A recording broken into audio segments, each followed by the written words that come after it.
وقضينا إلى بني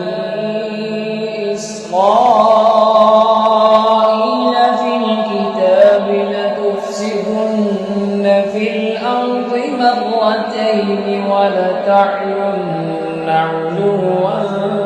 كبيرا فإذا جاء وعد أولاهما بعثنا عليكم عبادا لنا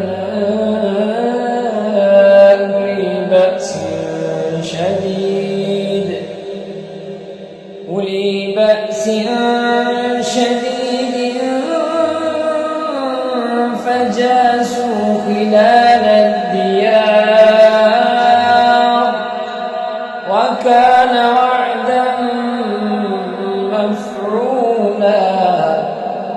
ثم رددنا لكم الكرة عليهم وأمددناكم بأموال وبنين وجعلناكم أكثر نفيرا إن أحسنتم أحسنتم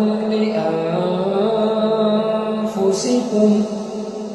وإن أسأتم فلها فإذا جاء وعد الآخرة ليسوءوا وجوهكم وليدخلوا